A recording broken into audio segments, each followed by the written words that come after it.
Olá, seja bem-vindo a mais uma transmissão aqui do Tempo e Dinheiro e hoje vamos falar sobre safra 23-24 de milho, aquilo que está entrando no mercado agora em algumas regiões, mas a janela que está estreita, né? Com atraso no plantio ou replantio da soja em algumas regiões, como é que fica a situação do milho na safra que vem por aí? Segundo estimativas da própria Conab, a mais recente mostra que pelo menos 65, um pouco mais, 66% da área estimada para o plantio verão, milho verão, ciclo 23-24, está em quase 66% da área estimada para o Brasil até o último sábado, dia 9, aproximadamente 66%.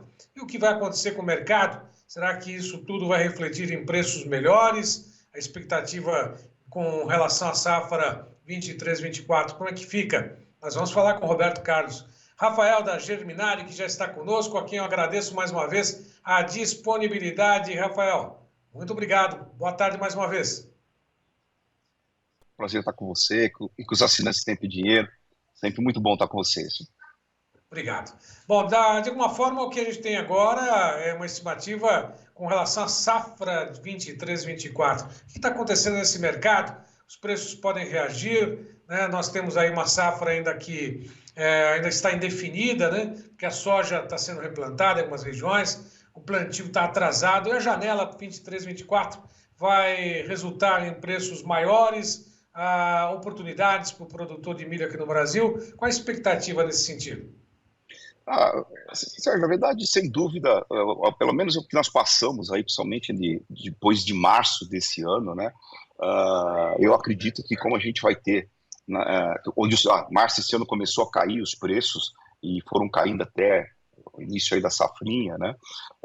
Em alguns lugares com margem negativa, preços abaixo do preço mínimo.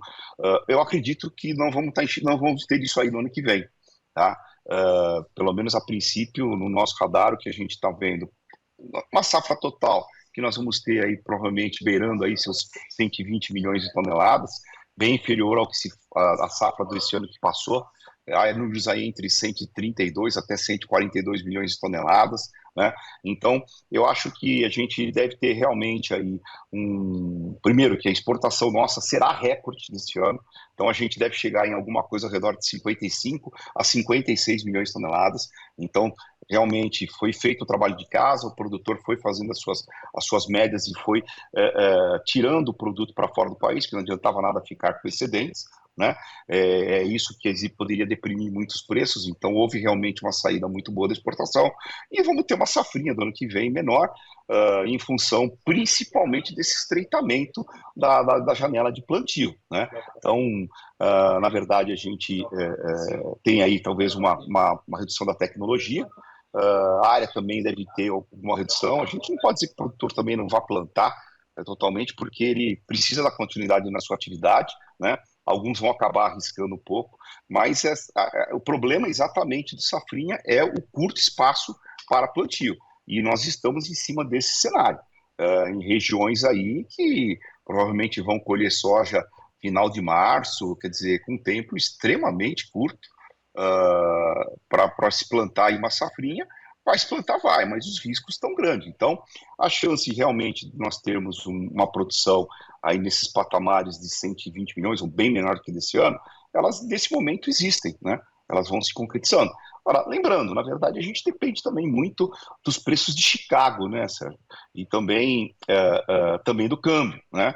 São os dois fatores fortes aí para a gente ter os preços na paridade de exportação.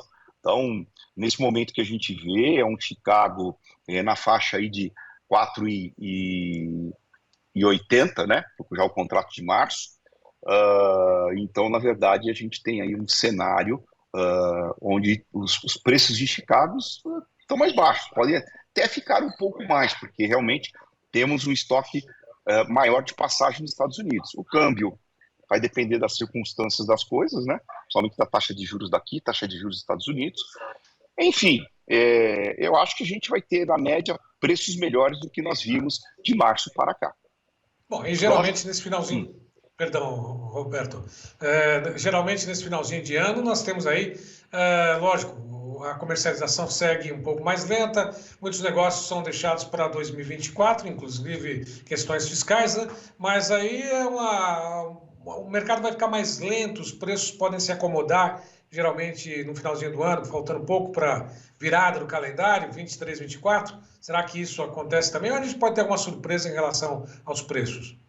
O que aconteceu, na verdade, Sérgio, a gente até acredita que, por exemplo, se a produção nossa total for no ponto mais alto que de algumas informações que a gente tem no mercado, a gente pode ter aí, talvez aí em fevereiro, março, uma necessidade de abertura de espaço, né? Pode acontecer aí no finalzinho de janeiro, fevereiro, março, mas vai depender muito realmente de se isso aconteceu. Então, isso ninguém tem essa informação precisa, né? Mas há números que sugerem e que algumas informações sobre estoques em aberto ainda no Mato Grosso, Paraná, Mato Grosso do Sul, nos dizem que ainda temos bastante milho, né? Mas o que está acontecendo agora, exatamente a gente tinha até um fundamento de talvez estabilidade de preço, ou não subir muito, mas o produtor travou a comercialização, por isso que, pelo que você falou, tem uma questão tributária, que ele joga já para o ano que vem, e tem uma questão principalmente das questões das chuvas que foram irregulares, e principalmente muito ruins entre outubro, novembro principalmente, né? Então, fez com que o produtor travasse, né? E optou em jogar essa decisão para o ano que vem. Pegou exatamente o mercado no momento em que, quando chega dezembro, a gente praticamente as 2 semanas de Natal e Ano Novo, 15 dias, 15 a 20 dias, elas são extremamente lentas, alguns armazéns param, logística para.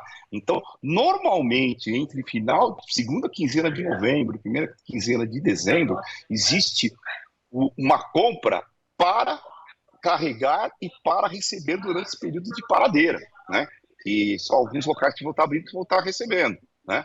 Eu digo os armazéns que vão estar despachando o produto. Então, pegou exatamente o momento que o produtor parou no momento de pico de compra que existe no ano. Quando a gente fala em 30 dias, entre 15 de dezembro até 15 de novembro até 15 de dezembro, é o pico de compra, porque você compra para o mês e mais um pouco para atender até a chegada da segunda semana de janeiro. Tudo isso deu no que deu, a gente comentou. Na verdade, foi numa outra entrevista com Notícias Agrícolas que a gente viu o mercado subindo, era um viés de alta e queria continuar subindo. Isso aconteceu, subiu muito mesmo. Existem regiões aí que o mercado de milho, de 40 dias para cá, subiu cerca de 12, 13 reais a saca, tá certo? Então os preços ficaram mais convidativos, mas o produtor agora, praticamente, em alguns locais, estão realmente pela inatividade da operação de armazéns, até da logística de caminhões, estão jogando realmente para a segunda semana de janeiro, né?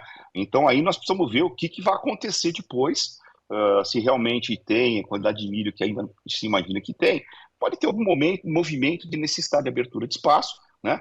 Mas por enquanto que a gente vê esse mercado subindo, e eu acredito que aí depois nós vamos ter que esperar abrir o ano, ver como é que o mercado vai se comportar, para ver que direcionamento vai dar. Mas, de uma certa forma, o produtor foi muito bom esse sprint final de ano aí, que deu uma alta nos preços do milho. E tomara que pelo menos essa alta que foi registrada agora, em alguns casos, ela persista, né, permaneça no comecinho das negociações em 2024, né? Dá um ânimo aí para o produtor. Agora, o Sim, fato perfeito. de ter essa questão da comercialização também, a soja que vai começar a entrar, é lógico que guardadas as devidas diferenças, né? A gente tem excesso de chuva em algumas regiões, falta de chuva em outras, o estado do Mato Grosso enfrentando dificuldades, mas a soja vai chegar em alguns armazéns, principalmente na região centro-oeste, seja no estado de Mato Grosso, seja no estado de Goiás, Tocantins, enfim, mas ela vai precisar de espaço, né? E esse espaço hoje, em alguns casos, está sendo tomado pelo próprio milho, que ainda não foi comercializado. Será que tem muito milho ainda 22, 23 aí para poder ser escoado nessas regiões? O que te informam nesse sentido, Roberto? Se você perguntar para mim o que eu acredito, eu acho que a gente tem ainda muito milho, Sérgio. E exatamente, a gente vai ter que ter uma abertura de espaço para a soja. A questão da produção da soja, o que nós vamos produzir, ainda é uma incógnita, né? Para saber todo o impacto que está dando na questão climática, né? Os replantios que virão, enfim. ainda a gente, acho que ninguém pode cravar com certeza. O que se ouve muito no mercado são produções que era 160 entre 160 milhões de toneladas para cima disso. Nesse momento, os números estão entre 150 e 160 milhões de toneladas de produção de soja. É muita coisa ao mesmo tempo, né? Junto com uma safra de verão de milho que também vai chegar e vai pedir o seu espaço, né, Sérgio? Então, se você perguntar para mim, eu acho que o produtor ele tem que tomar atenção nessa questão, aproveitar um pouco esses preços que estão agora, talvez aí até no começo do ano, porque pode ter surpresa lá na frente se realmente tiver uma necessidade de abertura de espaço e pegar um mercado abastecido e aí nós vamos ter depreciação dos preços. Lembrando que isso aconteceu, essa grande a queda de preço, efetivamente, que nós tivemos no milho este ano, da safra de 22 para 23, ela começou a acontecer timidamente entre janeiro e fevereiro e caiu abruptamente em março. É exatamente o período que você está falando. Então, assim, a gente convida os produtores para refletirem, porque também a gente tem uma questão de que os preços, eles podem ter um limite, né? E qual o limite? Limite de paridade de importação. Eu estou para te dizer que a paridade de importação nesse momento, ela não está tão distante assim já, sabe? Então pode às vezes surgir importação de produto lá para o Nordeste. O Nordeste foi a região que inicialmente foi pego. Os consumidores, na verdade, estavam apostando ainda em mais quedas, e elas não aconteceram. O produtor travou, viu a questão climática como é que estava, um El Niño que já sabia que ia dar problemas, aí o El Niño foi só piorando, as condições de chuvas que não vinham, o pessoal travou, o Nordeste chegou a subir em alguns lugares aí 14, 15 reais a saca, foi o primeiro lugar que subiu fortemente. Depois demorou um pouquinho, mas isso veio acompanhando também para os estados aqui do Centro-Sul, tá? Então, a gente convida os produtores realmente a pensar um pouco nisso, porque a gente escuta algumas coisas do mercado, o pessoal falando, não, vai chegar a 100. Olha, está fora do radar isso aí nesse momento, tá? Então, preço de paridade de importação para chegar nos portos aí, se você não tiver questão de PIS e COFINS, tem uma questão do PIS e COFINS, mas os impostos de importação eles estão, na verdade, não incidentes até 31 de março, tá? Então, tá isento, né? Alíquota zero, melhor, é alíquota zero, não isento, né? Alíquota zero até 31 de março. A gente fala aí que, aos preços de hoje, estima-se que nos portos brasileiros a saca chegaria aí alguma coisa ao redor de 77 a 78. Aí você tem mais a logística para levar até os locais das fábricas, né? Normalmente, quando você chega na necessidade de importação, vai acontecer, vai importar aqueles que estão mais próximos aos portos, né? Então, o alerta que a gente dá é isso, para o produtor ir vendo e pensando, os preços estão bons, vale a pena ir fazendo suas médias, né? E podemos ter uma surpresa aí para frente com um excesso de produto. Eu não descarto nesse momento disso acontecer, viu, Sérgio? Bom, e tanto pode ir a 100 como pode se manter nos 70 ou até nos 50. O produtor também não pode ficar esperando, né? Vai subir, vai descer, né? É uma questão, inclusive, que o próprio João Batista sempre bate durante a programação, né? Ele tem que se proteger, tem estratégias para poder manter o preço, né? Contra uma queda e a favor de uma alta. Essas operações são possíveis com milho também. O produtor pode buscar esse tipo de operação também, operações de hedge, não ficar contando com os preços de subir e descer, né? São operações caras ou não, Roberto? Olha, na verdade a gente tem a nível de hedge, quando a gente fala no mercado de derivativos, que seria B3, o mercado de derivativos, na verdade, ele tem a possibilidade de você fazer futuros, que é você ficar comprado no ativo, né, ou vendido, né, no caso do produtor ele ficar vendido, já que chegou num preço que de repente ele acha que é bom, ele fica vendido. Se o mercado voltar, né, ele vai receber financeiramente isso na B3, e ele vai vender num preço mais baixo do que ele travou na B3. Então, esse ganho financeiro entrou para ele. Se ele, de repente, ele vender, então, por exemplo, a 80, um exemplo, tá? Aí o mercado vem para 70, ele recebe 10 reais, ele vai vender a 70 depois lá na frente. Se o mercado que estava 80, que ele achou que é bom, mas ele foi para 90, ele vai ter vai ter que desembolsar na B3 10 reais de 80 para 90, mas ele vai vender o milho a 90, então o hedge dele ficou nos 80. Então, esse é um mercado de futuros, e ele tem também o mercado de opções. O mercado de opções é um mercado que ainda, na minha opinião, ainda não tem muito movimento e tem um custo um pouco mais alto, mas são estratégias que o produtor tem que ter. Outra coisa, Sérgio, na verdade, do jeito que estamos, agora nós estamos exatamente no momento que, porque os preços subiram por todos esses fatores, mas enxerga-se o seguinte: nós não temos disponível comercial. Milho físico tem, mas o produtor travou e ele não bota para comercializar. Então, essa restrição de disponibilidade comercial fez com que os preços, e por esses fatores, subissem. Nesse momento, tem indústrias que querem fechar negócios para janeiro e fevereiro, em função do cenário que se formou. O mercado está em alta, tá certo? Há uma dificuldade para compra, e em momentos quando você tem um excedente, às vezes fica até difícil você encontrar alguém que queira travar no físico, né? Isso seria um mercado a termo, né? Assim, nós estamos aqui em dezembro e o produtor vende para entregar na indústria em janeiro ou em fevereiro, tá? Ou ele vende para um cerealista, ou ele vende para a cooperativa, e esses daí vão travar com as indústrias. Então, existe essa possibilidade também, e o mercado está querendo, tá? Então, existe a possibilidade, porque tudo bem, ele está esperando para 2024. Ok, ele pode esperar, talvez vai especular por um preço maior, é aquilo que você falou. Ele pode vir ou não vir, ou pode vir para baixo, né? Então, eu acho que alternativas tem. Eu acho que o que você sempre fala, que a gente sempre diz, acho que é muito importante o produtor fazer a sua gestão de risco de preços e ir fazendo as suas médias e vendo que está tendo ganho, vai travando e vai montando algumas posições, tá? Seja ela no mercado de derivativos, através de mercado de futuros ou opções, ou no mercado físico, que nesse momento a gente tem mercado para isso. Nem sempre tem, quando você tem uma oferta abundante.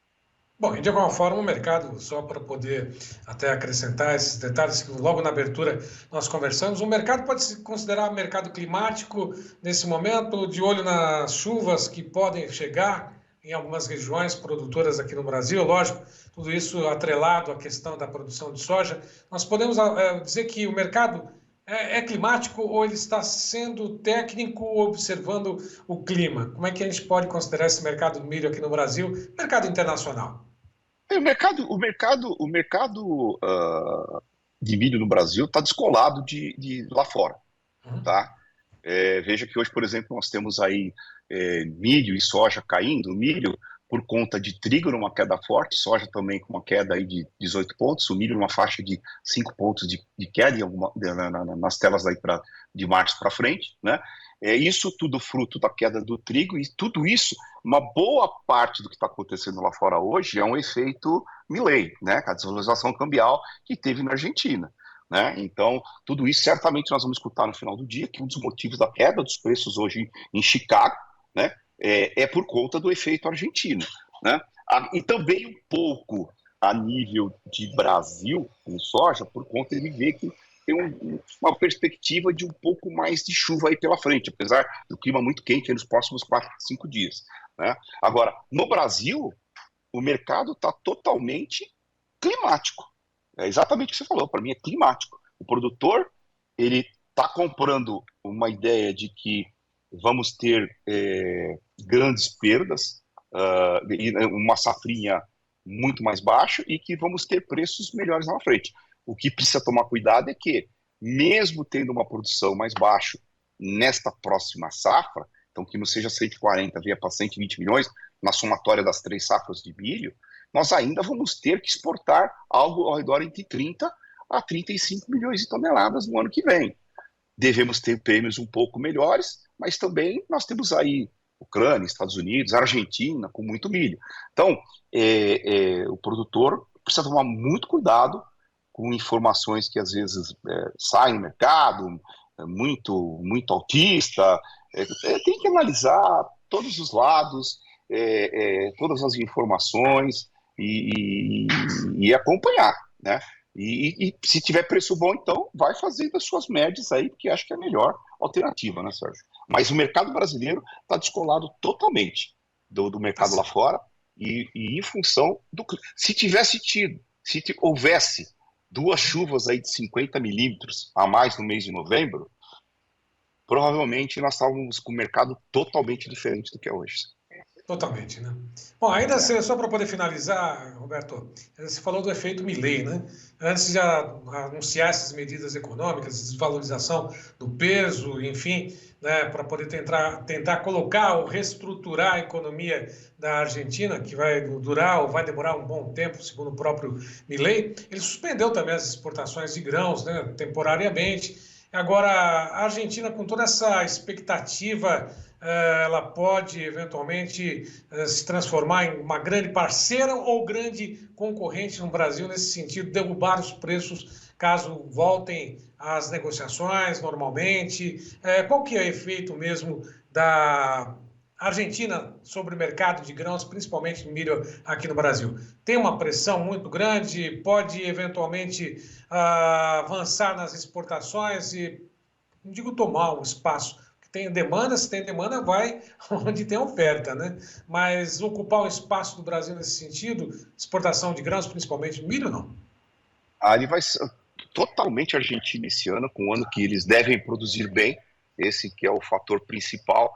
Então, nós vamos ver produções maiores do que as últimas safras aí Argentina, principalmente em relação à última safra da Argentina, que foi uma catástrofe, né? Então, com certeza será um grande concorrente, porque eles vão ter mais produtos para exportar. Todos eles, né? Quer dizer, milho de soja, né? E é uma questão só de agora se ajustar a todas as medidas que estão sendo tomadas, né? O milho não dá nem para a gente falar muito, que na verdade, nesse momento, a Argentina, acredito eu, que ela não tenha muito estoque, né? Porque na verdade a safra deles entra agora, aí depois de mais para frente, né? Inclusive que a nossa, né? Então, mas certamente ela vai ser um concorrente nosso, viu, Sérgio? Sem dúvida. Tá certo. Alguma informação adicional, além dessas todas que você falou conosco aqui, a todos que estão nos acompanhando sobre o mercado do milho? É aguardar, esperar a expectativa para 2024? 2023 está página virada, não?